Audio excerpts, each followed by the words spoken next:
Welcome to day 26. Today we're going to be doing an emotional check-in practice. If you're moving through your day on autopilot and just can't quite seem to name that feeling that you're feeling, it's not that you're broken, it's just that you got really good at pushing through and now you're struggling to take a step back and really check in with yourself. Today we're going to look at taking that step back and actually checking in with ourselves and how we are doing. An emotional check-in is just us taking a pause and asking ourselves, how are we actually doing? And when you practice doing this on a regular occurrence, you're going to understand more of what you actually need. And most importantly, you're going to make better decisions because you're more connected with your own emotional feelings. Most of us are taught to just keep pushing past our feelings and get on with it. Today, we will gently practice the opposite of that. We're going to practice stopping, gently noticing, and then responding to our feelings with a little kindness. If you have a journal or something to write on, then grab it. If not, then just think through this practice with me and come back and write it down later on. Step 1, we're going to take a pause. You're going to pause whatever you're doing, and then you're going to take a big, deep breath in, and this is going to help you center yourself in this moment. If you need to, put your hands on your chest or your belly and really connect with that breathing motion. Once you've taken that big, deep breath, you're going to gently say to yourself, right now, I'm going to take a pause and check in with how I'm actually feeling. Say this out loud, make it known that that's what's happening to your mind and your body. At this stage, we're not trying to fix anything, we're just noticing. And that leads on to step 2, where we are taking that step back and actually noticing what we're feeling. Ask yourself, what emotions are you feeling in this moment? It could be that you're tired, that you're anxious, that you're calm, that you're confused, that you're overwhelmed. There's an array of emotions that you can choose from. It could be that you have a mixture of these emotions.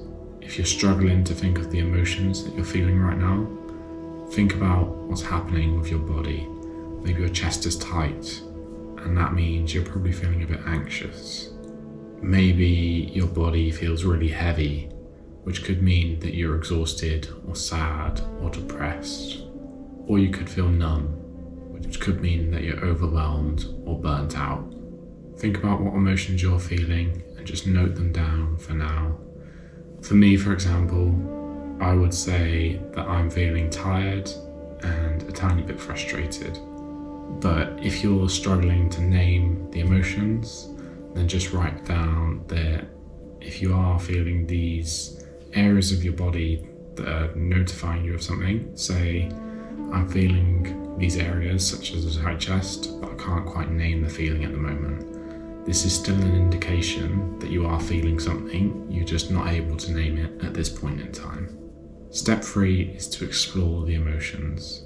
And we're going to do this by asking ourselves a simple question.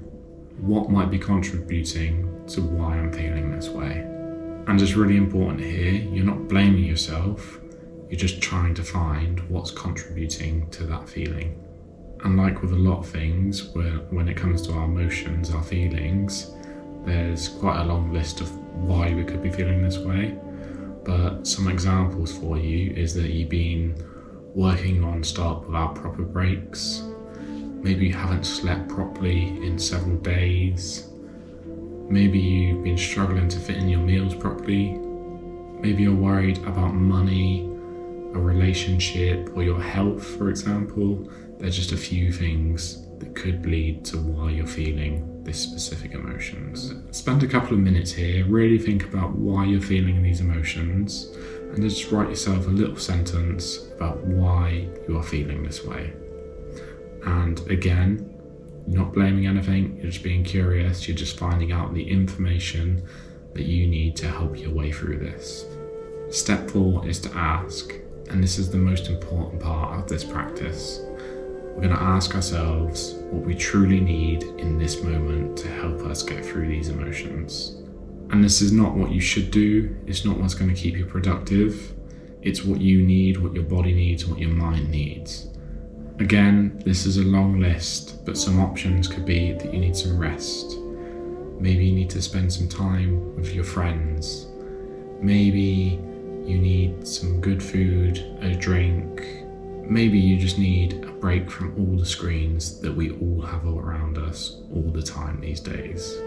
Or maybe you just need to speak to someone and say, I need help. And that's fine as well. A listening ear is always helpful. Again, just write this down, what you actually need in this moment based off what you're feeling. The final step, step 5, is to respond. The key here is to do one small action to help us move towards what we need to do to help ourselves. So reflect on what you've written down previously of what you need and then find a solution for that. So if you wrote down you need movement, for example, then maybe go for a 5-minute walk or go for a half an hour gym session. Whatever you feel is going to help you through that. If you need rest, then maybe go take a nap or go and grab a cup of tea and sit down on the sofa and just drink that tea. Nothing else, no other distractions, just focus on mindfully drinking that cup of tea. And possibly one of the most important examples I can give you is maybe you need permission to go cry, to go shout, to go actually release your emotions. So that is one thing that you could do right here, and you can go cry, you can go shout into the void, you can go just sit by yourself and be with your own thoughts. And that is an example of something that you could do for step 5. Again, just write this down, and then after this video you can go do that practice. You can go do step 5 to help you get through your emotions that you're feeling right now. Today's practice is really important, so well done for taking the time to sit down and go through these 5 steps.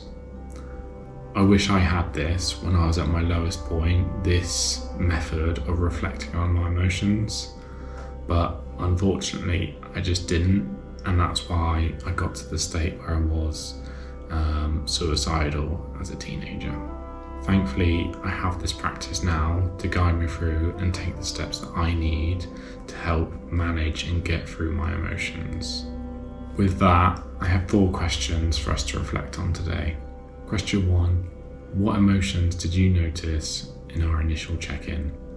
And did they surprise you at all when you actually took a step back and noticed them? Question 2, were the contributing factors to why you're feeling this emotion surprising at all? How did you identify what you need right now? And question 4, how often do you take the time to check in with yourself like this? I know for me in the past, it was almost never. Again, well done for today. You didn't just push through your emotions, you took the time to take a step back and really notice what you're feeling. And on top of that, you've done it with kindness, and you found a solution to help you deal with these emotions in a supportive way. Remember, you don't have to be fine all the time. Like I said earlier, sometimes you just need to go cry, you need to go scream, whatever it is to help you manage that emotion in a kind way.